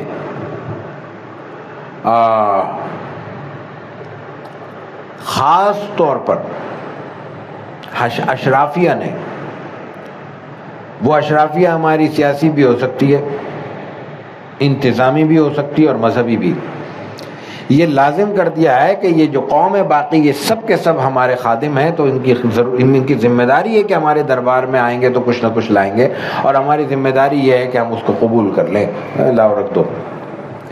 یہ برابری کی سطح پہ ہوتا ہے. برابری کی سطح سے مراد یہ نہیں ہے کہ ایک سرمایہ دار کی ایک غریب سے کوئی سطح نہیں مل سکتی، بلکہ ایک حکمران کی ایک رعایا سے کوئی سطح نہیں مل سکتی. برابری کی سطح یہ ہے کہ وہ لانے والے کو یہ ذمہ داری ہے ہماری کہ ہم باور کرائیں کہ ہم برابر ہیں آپ کے، اور پھر جو اس کا موقع ہو، مناسبت ہو، اس موقع پہ روایت ہے، آئندہ کبھی روایت ہے، جب جس کا بدلہ دینے کی جو شکل ہے ہدیہ آپ لوٹانے کا مطلب اس کو یہ بوجھ سمجھ کے نہیں. بعض لوگوں کے یہ روایت ہے فلاں کا آیا ہوا ہے تو اس کو لوٹایا جائے، نہیں، یہ بوجھ نہیں ہے، یہ تعلق کا اظہار ہے. انہوں نے کسی خوشی کے موقع پر اپنے خوشی میں آپ کو شریک کیا ہے، ان کی خوشیوں میں آپ شریک ہو جائیں. انہوں نے کسی وقت بلا وجہ بھی، ضروری نہیں ہے کہ خوشی کے موقع پر کوئی دے رہا ہے، عید بقرعید کو دے رہا ہے، ویسے کسی کا دل چاہ رہا ہے، آ رہا ہے، اس نے کوئی گفٹ لے کے آ گیا، کوئی پھل لے کے آ گیا، کوئی اور چیز لے کے آ گیا، تو اس کو پیش کرنا چاہیے، لینا بھی چاہیے، دینا بھی چاہیے، جس کی جتنی حیثیت ہو، جتنی صلاحیت ہو، جتنی تعداد ہو، جتنے موقع ہو.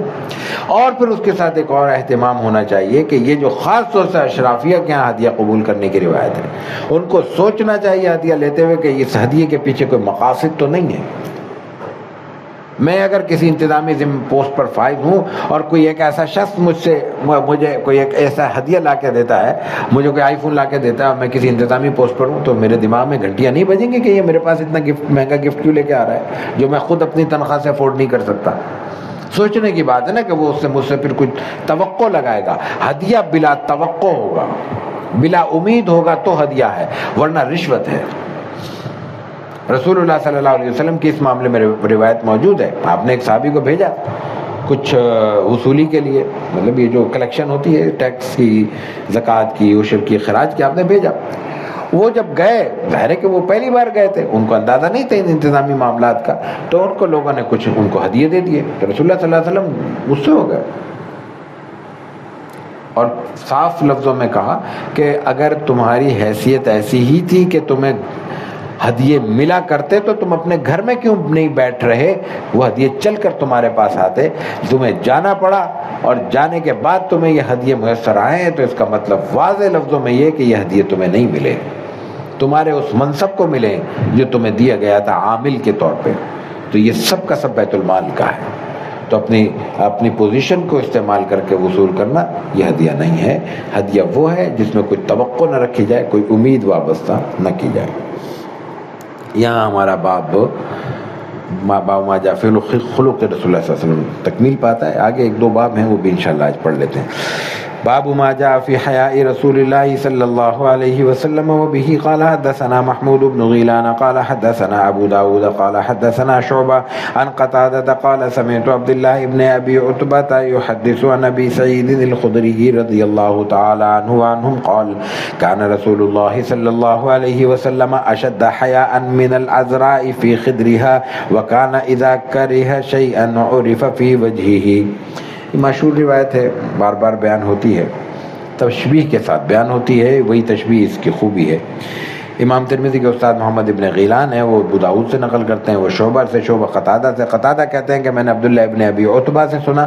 عبداللہ ابن ابی عتبہ کہتے ہیں کہ یحدث عن ابی سعید الخدری، کہ ہمیں ابو سعید خدری رضی اللہ تعالیٰ عنہ نے بیان کیا. ابو سعید خدری رضی اللہ تعالیٰ عنہ معروف صحابی ہیں، واقف ہیں سب. قال كان رسول الله صلی اللہ علیہ وسلم اشد حیاء من العذراء فی خدرها، کہ ایک حجاب میں،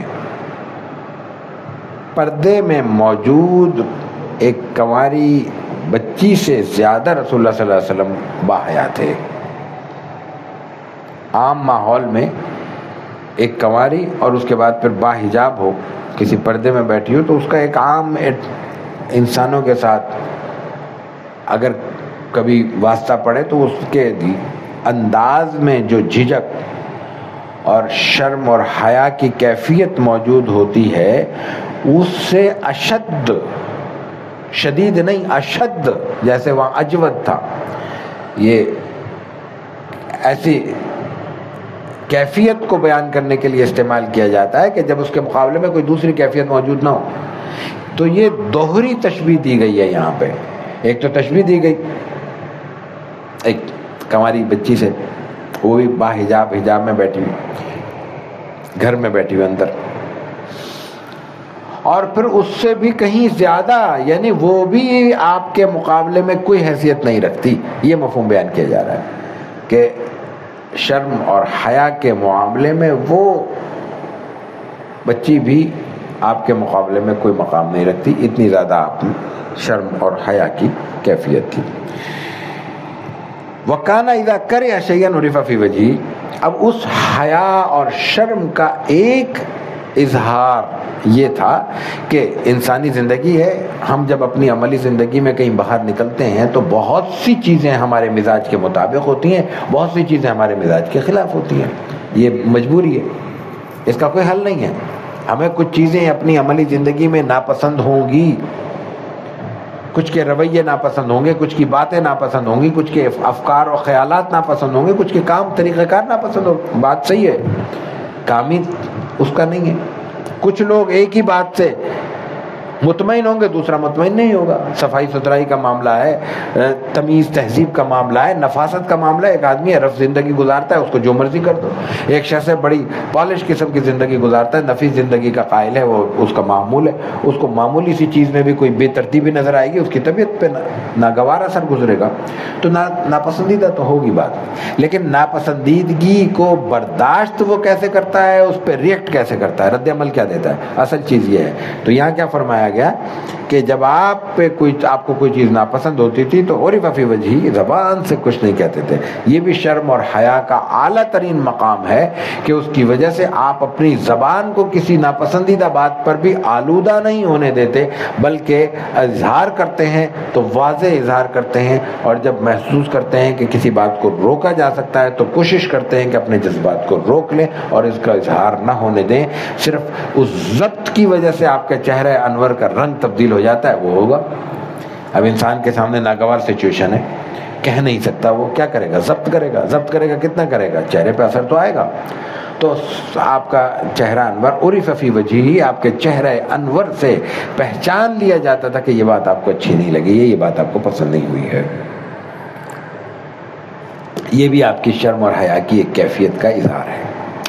وبه قال حدثنا محمود بن غيلان قال حدثنا وكيع قال اخبرنا سفيان عن منصور عن موسى بن عبد الله بن يزيد الختمي عن مولى لعائشة رضي الله تعالى عنها قال قالت لعائشة ما نظرت الى فرج رسول الله صلى الله عليه وسلم او قالت ما رأيت فرج رسول الله صلى الله عليه وسلم قط.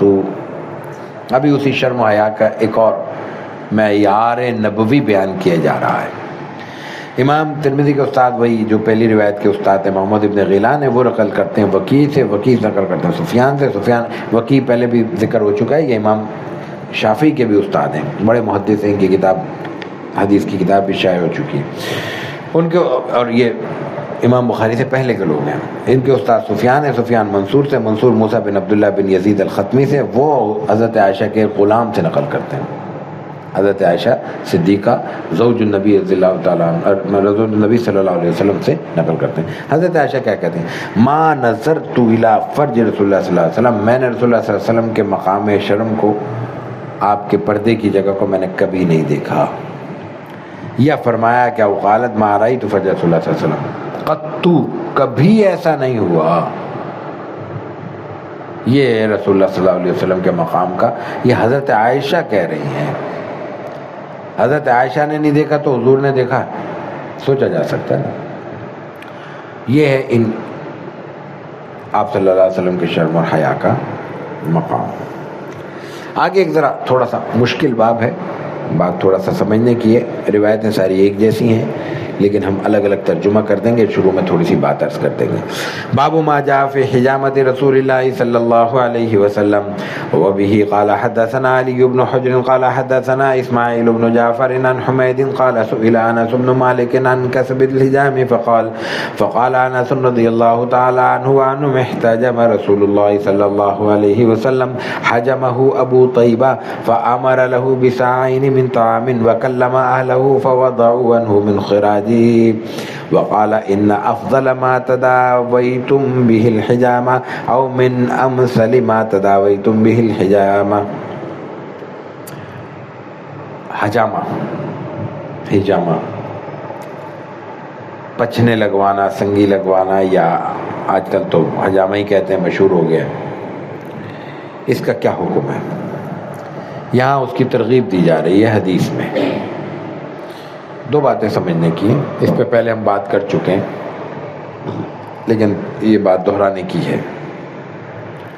اصولی بات، انسان کسی بھی نوعیت کی بیماری ہو علاج کرنے کا پابند ہے. اصول پہلا، کسی بھی نوعیت کی بیماری ہو اس پر لازم ہے علاج کرنا. علاج نہ کرنا توکل نہیں ہے، اللہ کی نافرمانی ہے. اور اگر علاج نہ کرنے کی وجہ سے اس کی جان چلی گئی، اللہ کے ہاں خدشہ ہے کہ اس کو خودکشی کا مرتکب نہ قرار دیا جائے. کیوں؟ اس لیے کہ انسانی جان انسان کے اپنی نہیں ہے، ہمارے پاس امانت ہے. امانت کا حکم یہی ہے کہ امانت میرے ہاتھ میں ضائع ہو سکتی ہے اور میں اس پہ ضامن نہیں ہوں گا، میں اس کا بدلہ دینے کا پابند نہیں ہوں. آپ نے میرے پاس پیسے رکھوائے، میں نے محفوظ کر لیے، خدا نخواستہ حادثہ ہو گیا، آپ نے جہاں پیسے رکھوائے زلزلہ آیا، عمارت گر گئی، سب کچھ برباد ہو گیا، کوئی اس پہ لازم نہیں ہے. امانت تھی، وہ کاروبار تھوڑی ہو رہا تھا. لیکن میں نے جان بوجھ کے ضائع کر دیے. یہ جان بوجھ کر ضائع نہیں کیے لیکن احتیاط نہیں کی. مجھے آپ نے زیور دیا، سونا ہے، لالچ آ جاتا ہے انسان کے مزاج میں. میں نے یہیں ٹیبل پہ رکھ دیا، کوئی اٹھا کے لے گیا کہ مجھے کیا پتا، کیوں نہیں پتا، رکھا کیوں ہے یہاں، بد احتیاطی کس کی ہے؟ میں نے گھر میں ایسے ہی ڈال دیا. گھر میں آنا جانا ہے، باہر کے لوگوں کا بھی ہے، کوئی لے گیا، کیوں لے گیا بھائی؟ میں نے حفاظت نہیں کی اس لیے لے گیا، میں ضامن ہوں. تو ایک ہے کہ میرا بیمار پڑنا، اللہ کا حکم آ جانا اور میری جان کا وقت پورا ہو جانا، میرا چلا جانا. میں نے کچھ بھی نہیں کیا، بیماری آئی، دوا دارو کی، یا بیماری آئی نہیں، سیدھے ڈائریکٹ چلے گئے. اور ایک ہے بیماری آئے اور ہم اطمینان کے ساتھ بیماری کے خلاف کام کرتے رہے. اور اس میں دونوں باتیں شامل ہیں، یا تو علاج نہیں کیا یا غلط کیا جان بوجھ کے، جو ہمارے ہاں ایک بے وقوفی کی فضا بنی ہوئی ہے. انتہائی سخت بیماری ہے، بیماری کا علاج موجود ہے، جا رہے ہیں دم کروانے، جا رہے ہیں جناب تعویذ لینے، اور تعویذ دینے والا بھی کہہ رہا ہے ہاں ٹھیک ہو جائے گا. وہ بھائی اس کو کہو علاج کرے، یہ ٹھیک ہے تعویذ دے دی اللہ اس میں برکت دے گا، دم کر دیا اللہ اس میں اللہ کا کلام ہے، شفا ہے. لیکن رسول اللہ صلی اللہ علیہ وسلم نے کیا کیا ہے؟ علاج کیا ہے. تو حضور سے زیادہ توکل پیدا کر لیا ہم نے، یہ حضور سے بڑھ کر کوئی دین ہمارے پاس اللہ نے عطا کر دیا ہے. ہم پہ جو دین لازم ہے، جو شریعت ہم پر ہمارے لیے اتری ہے، جس کی پیروی ہم پر فرض ہے، وہ تو وہی ہے جو رسول اکرم صلی اللہ علیہ وسلم نے ہمیں عطا کی ہے. تو پہلی بات، علاج ہر صورت میں لازم. دوسری بات، جو علاج بھی جس سطح کا بھی ہمارے لیے دستیاب ہے، اچھے سے اچھا وہ کرنا چاہیے جو حیثیت کے مطابق ہو. یہ مفہوم نہیں ہے کہ ہم اپنے محلے کے ڈاکٹر سے علاج کرا سکتے ہیں، پیسے زیادہ ہیں تو آغا خان بھاگیں، یا آغا خان کے پیسے نہیں ہیں تو مانگ مانگ کے جائیں. نہیں، جو حیثیت ہے، جو ممکن ہے، غور کر کے، سوچ کے، مشورہ کر کے، تھوڑا معلومات اکٹھی کر کے جہاں ممکن ہو علاج کرنا چاہیے. دو باتیں ہو گئی. تیسری بات یہ ہے کہ علاج بنیادی طور پر اللہ کا حکم ہے، شفا اللہ کے ہاتھ میں. تجربہ کر کے دیکھ لیں، وہی پیناڈول کی 2 گولیاں انسان کا بخار اتارنے سے انکار کر دیتی ہیں جو روز اتار رہی ہوتی ہیں. کر لیں تجربہ، کتنی دفعہ ایسا ہوا نہیں اتر رہا بخار، وہی پیناڈول ہے. وہی ڈاکٹر ہے، ڈائگنوز ہی نہیں ہو رہا، انسان آخری سطح پہ پہنچ گیا. وہی اسپتال ہے، اطلاع کب ملی؟ جب سب ہو چکا تھا، وقت پورا ہو چکا، جب پتہ چلا وہ مسئلہ یہ تھا. نہیں آیا پکڑ میں. کیوں نہیں آیا پکڑ میں؟ ڈاکٹر وہی ہیں، علاج وہی ہے، لیب وہی ہیں، ٹیسٹ وہی ہیں. نہیں آیا، شفا کا وقت نہیں تھا. تو شفا اللہ کے ہاتھ میں ہے، لیکن ہمیں پتہ نہیں ہے کہ ہمارا وقت کیا ہے، تو اس لیے علاج ہمیں کرنا ہے اور اچھے سے اچھا کرنا ہے. جب ہم یہ طے کر لیتے ہیں اور یہ بات واضح ہو جاتی ہے کہ اچھے سے اچھا دستیاب علاج کرنا ہم پر لازم ہے، تو اب دیکھیے کہ عہد نبوی میں جو معلومات تھیں ان میں اور آج ہمیں کیا فرق ہے. جب رسول اکرم صلی اللہ علیہ وسلم نے کوئی بات فرمائی تو اس وقت کی اعلیٰ ترین دستیاب سہولتوں کے مطابق فرمائی ہے. اس عہد نبوی کی اعلیٰ ترین دستیاب سہولتوں کا آج سے موازنہ کر کے دیکھ لیں کہ اس وقت طب زیادہ ترقی یافتہ تھی، آج زیادہ ہے. تو اس وقت کی باتوں کو اس تناظر میں جب دیکھیں گے تو وہ طب نبوی کی مخالفت نہیں ہوگی، بلکہ عین موافقت ہوگی کہ اگر آج ہم کوئی جدید ترین علاج کر لیں. ٹھیک ہے. اور اس موضوع پر آخری بات میں ایک آدھ مثال بھی دیتا ہوں. آخری بات کہ طب نبوی کے، اس سے مراد یہ حدیث نہیں ہے جو آپ کے سامنے پیش ہو رہی ہیں، یہ میں اس لٹریچر کی بات کر رہا ہوں جو ہمارے یہاں یوٹیوب بھرا ہوا ہے اور نیٹ بھرا ہوا ہے اور کتابوں پہ کتابیں لکھی جا رہی ہیں. طب نبوی تو بزنس ہے، کاروبار ہے.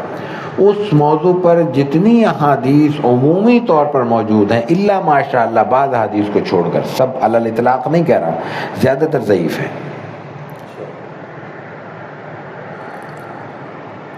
محدثین کے ہاں جب حدیث کی جانچنے کے پیمانے بیان ہوتے ہیں تو وہاں کچھ عمومی ٹولز بھی بیان کیے جاتے ہیں. ان میں ایک نقطہ یہ بھی بیان کیا جاتا ہے کہ فلاں فلاں موضوع کے ساتھ ساتھ طب نبوی کے حوالے سے موجود روایات عمومی طور پر ضعیف ہیں، احتیاط کرنی چاہیے.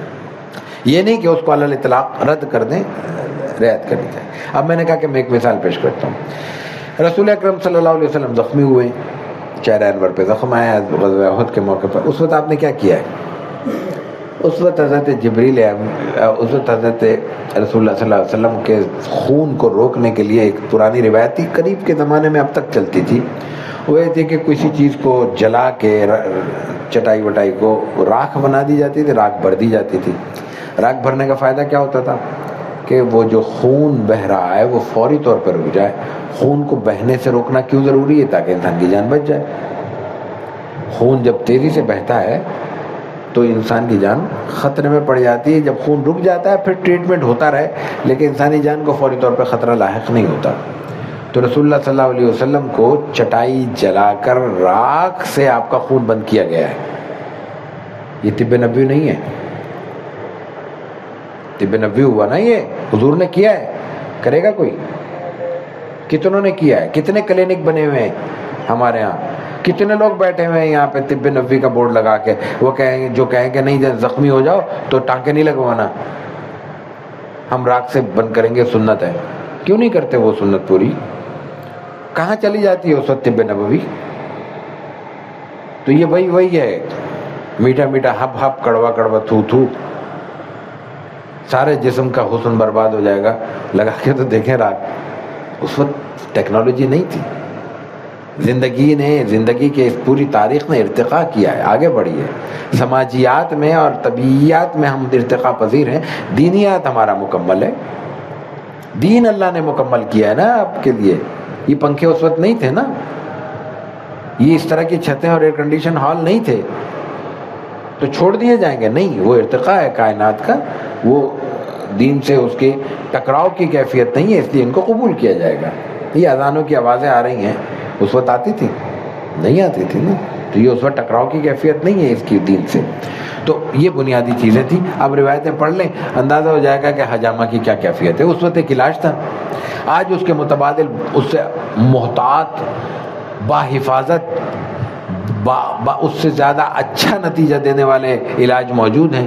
تو اس اندھے علاج کی ضرورت نہیں ہے. اس میں یہ ہوتا ہے کہ فاسد مواد خون کی صورت میں جسم کے بعض حصوں سے نکال دیا جاتا ہے، اس کا نتیجہ یہ ہوتا ہے کہ وہ جو کچھ رکاوٹ آئی ہوئی ہے وہ دور ہو گئی، کبھی درد دور ہو جاتا ہے، کبھی اور کوئی تکلیف دور ہو جاتی ہے وغیرہ وغیرہ. لیکن وہ اندھا ہے. اندھا اس سینس میں ہے کہ انسان کے جسم کے اندر ہے، کوئی ٹیسٹ نہیں ہے، کوئی اندازہ ہے محض، کوئی باقاعدہ وہ نہیں کہا جا سکتا کہ حتمی طور پہ یہ رکاوٹ تھی. تو اب جب حتمی طور پہ، حتمی نہ صحیح کوئی 70-80%، 90% حتمی طور پر ہمارے پاس اپنا تشخیص کا نظام موجود ہے، ہم ڈائگنوز کر سکتے ہیں ٹیسٹ کی صورت میں، الٹرا ساؤنڈ کی صورت میں، اینڈوسکوپی کی صورت میں، اور ایکس رے کی، خدا جانے کیا کیا صورتیں آ گئی ہیں، تو پھر اس طرف جانے کی ضرورت نہیں ہے. اب ان روایتوں کو دیکھ لیں، میرے خیال میں ترجمہ کروں گا تو بات واضح ہو جائے گی. پہلی روایت امام ترمذی کے استاد علی بن حجر سے ہے، وہ نقل کرتے ہیں اسماعیل بن جعفر سے، وہ حمید سے، حمید نقل کرتے ہیں کہ حمید کہتے ہیں کہ سئل انس بن مالک، حضرت انس بن مالک سے سوال کیا گیا عن کسب الحجام، یہ جو حجامہ کرتے ہیں ان کو پیسے دینے کے بارے میں، کہ ان کو پیسے دیے جا سکتے ہیں یا نہیں، ان کی کمائی کیسی ہے. تو فقال انس کہتے ہیں کہ رسول اللہ صلی اللہ علیہ وسلم نے حجامہ کرایا ہوا. اور حجامہ کس نے کیا؟ ابو طیبہ نے کیا. آپ نے اس کو کہا کہ اس کو 2 صاع تام کے دے دو. تام کا مطلب کوئی کھجور دے دی، کوئی گندم دے دی، جو دے دیا. 2 صاع، ایک صاع کتنا ہوتا ہے؟ تقریباً 3.5 سیر، تو 7 سیر تقریباً آپ نے دیا. وکلم اہلہ، اور ان کے بارے میں اس کے جو بھی مالکان تھے، جو جہاں اس کو خراج وراج دینا تھا، وہ خراج کے لوگوں میں سے تھا جس کو خراج ادا کرنا پڑ رہا تھا، اس کو کہا گیا کہ اس کے جو ہے نا خراج کم کر دیا جائے. آگے روایت آ رہی ہے اس کی، میں وہاں وضاحت کرتا ہوں. اور وقال فرمایا، اس کے بعد فرمایا کہ ان افضل ما تداویتم به الحجامہ، جو تم علاج کرتے ہو، دوائیں کرتے ہو، ان میں حجامہ سب سے اچھا ہے. یا یوں فرمایا کہ جو تم علاج کرتے ہو ان میں حجامہ بھی ایک اچھا، ان میں سے اچھی ایک مثال موجود ہے. تو بات واضح ہے کہ حضور یہاں بنیادی طور پہ یہ پوچھا گیا کہ اس کو اجرت دی جا سکتی ہے نہیں، تو حضور نے، حضرت انس نے کہا حضور نے دی ہے تو پھر دی جا سکتی ہے. اس میں سوال اس لیے پیدا ہو رہا تھا کہ اس میں حجامہ کی کئی شکلیں تھیں. یہ بھی میں عرض کر دوں، رہ گئی بات. حجامہ کی کئی شکلیں ہیں، اس زمانے میں بھی کئی شکلیں تھیں. بعض لوگ خود خون چوسا کرتے تھے انسانی جسم سے، بعض وہ جوکے لگا کے چوسا کرتے تھے. آج بھی کوئی اس کے ذریعے وہ آلات بنا دیے گئے ہیں، اس کے ذریعے اس کو چوسا جاتا ہے. تو اس لیے وہ ایک گندا کام ہے نا، خون منہ سے کوئی چوس رہا، اچھی بات تو نہیں ہے. تو اس لیے لوگوں کے ذہنوں میں آیا پتہ نہیں اچھا کام ہے نہیں ہے، اجرت درست ہے یا نہیں. تو حضور نے ایک کام کیا، محنت کی، اس کی اجرت دی جا سکتی ہے.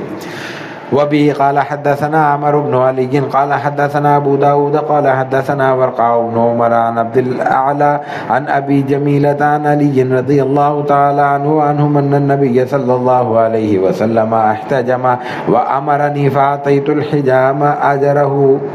امام ترمذی کے استاد عمر ابن علی ہے، وہ نقل کرتے ہیں ابو داؤد سے، وہ ورقاء بن عمر سے، وہ عبد الاعلیٰ سے، وہ ابو جمیلہ سے. ابو جمیلہ نقل کرتے ہیں حضرت علی سے رضی اللہ تعالیٰ عنہ. حضرت علی فرماتے ہیں کہ اب رسول اللہ صلی اللہ علیہ وسلم نے حجامہ کروایا اور اس کے بعد مجھے حکم دیا، اور پھر میں نے حجام کو، جو حجامہ کرتا ہے اس کو، میں نے اس کی جو بھی اجرت تھی وہ میں نے عطا کی. تو اس کا مطلب ہے کہ اجرت دی جا سکتی ہے. وبه قال حدثنا هارون بن إسحاق الحمداني قال حدثنا عبده عن سفيان الثوري عن جابر عن الشعبي عن ابن عباس رضي الله تعالى عنهما ظنه قال إن النبي صلى الله عليه وسلم احتجم على الأخدعين وبين كتفين وآتى الحجام أجره ولو كان حراما لم يطيع. یہ امام ترمذی کے استاد ہارون بن اسحاق الحمدانی سے نقل ہے. وہ کہتے ہیں انہیں نقل کیا عبدہ عن سفیان ثوری، سفیان ثوری سے، وہ نقل کرتے ہیں جابر سے، جابر شعبی سے، شعبی حضرت ابن عباس سے اظنہ قال. اور شعبی کہتے ہیں کہ میرا خیال ہے کہ ابن عباس نے یوں فرمایا ہے کہ نبی صلی اللہ علیہ وسلم احتجم علی الاخدعین، گردن کے دونوں حصوں پہ اور کندھے کے درمیان، بس یہاں کہیں آپ نے 1-2 دفعہ 1-2 جگہ پہ حجامہ کروایا اور اس کے بعد اس کو اجرت دی. تو آگے وہ فرماتے ہیں وَلَوْ كَانَ حَرَامًا لَمْ يُؤْتِ، اگر اجرت حرام ہوتی تو آپ اجرت نہ دیتے. وَبِهِ قَالَ حَدَّثَنَا هَارُونُ بْنُ إِسْحَاقَ قَالَ حَدَّثَنَا عَبْدَةُ عَنْ ابْنِ أَبِي لَيْلَةَ عَنْ نَافِعٍ عَنْ ابْنِ عُمَرَ رضي الله تعالى عنهم أن النبي صلى الله عليه وسلم دعا حجاما فحجمه وسأله كم خراجك فقال 3 أسع فوضع عنه ساعا وأعطاه أجره. یہ شخص باہر سے آیا ہوا تھا، یہ وہی ہے، ابو عطیہ کا ذکر ہو رہا ہے غالباً.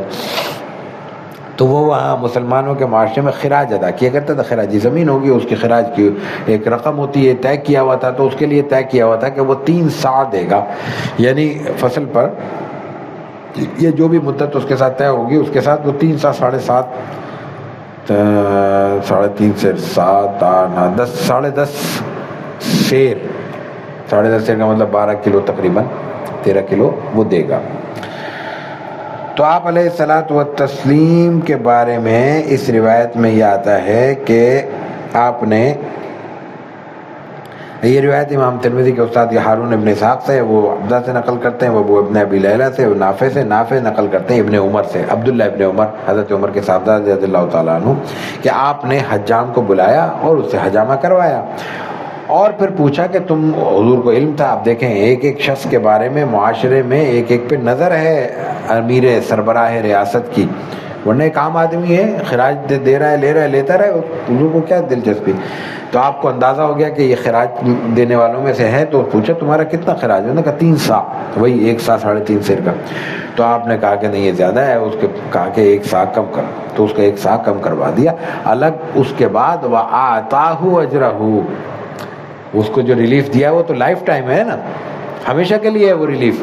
اس سے سربراہ ریاست نے فائدہ نہیں اٹھایا کہ حجامہ کی کیا حیثیت ہے, چھوٹا سا کام تھا, لیکن وَآتَاهُ أَجْرَهُ, اس کی اجرت الگ سے رسول اللہ صلی اللہ علیہ وسلم نے عطا کی ہے.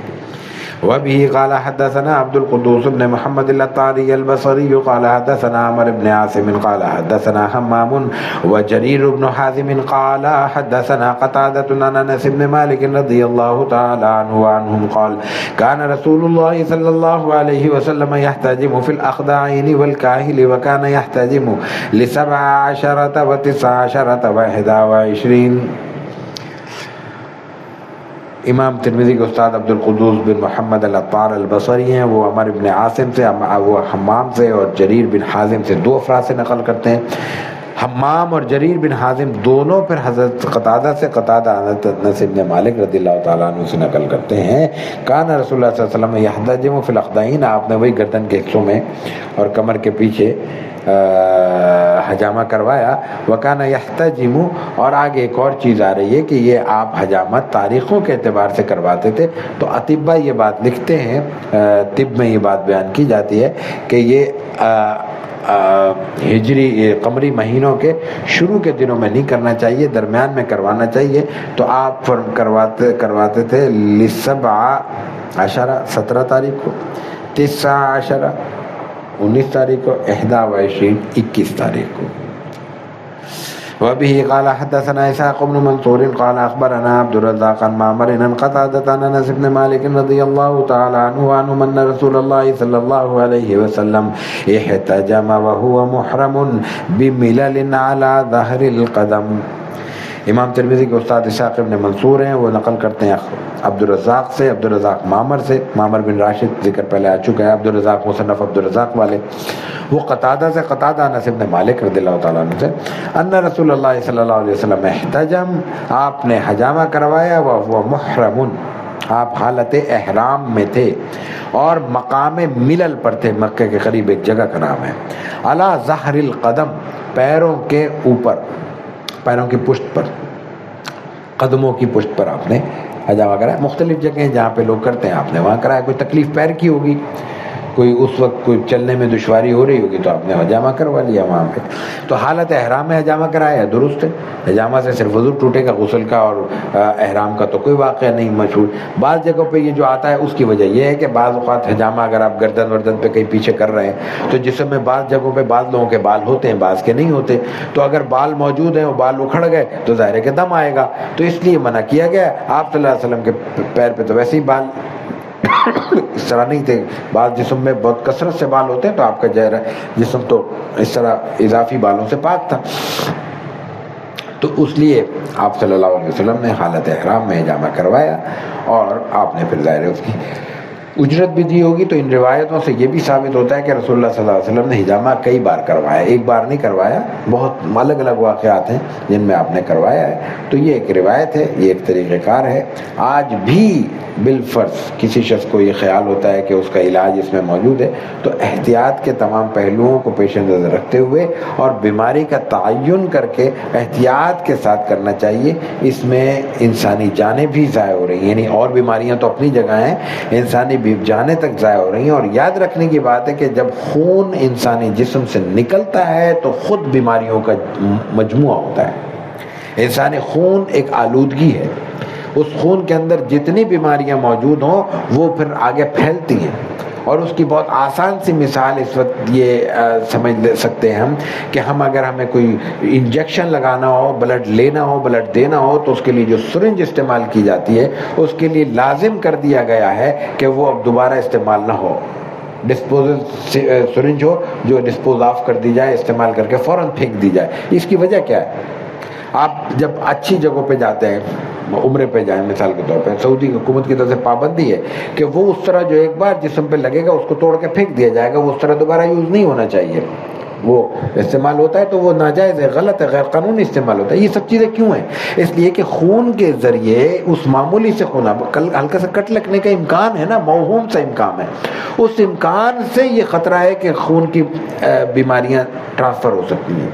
سرنج سے امکان ہے کہ وہ ٹرانسفر ہو سکتی ہیں. تو حجامہ تو خالص خون ہے، اس سے کیسے ممکن ہے کہ ہم ان بیماریوں سے بچ سکیں؟ اس لیے ان چیزوں کو بہت احتیاط کے ساتھ کرنے کی ضرورت ہے. حجامہ کرنے والے کی جان بھی اس میں خطرے میں ہے، کروانے والے کی بھی خطرے میں ہے. اللہ تعالیٰ ہمیں دین کا صحیح سمجھ اور فہم عطا کرے. وآخر دعوانا الحمدللہ رب العالمین.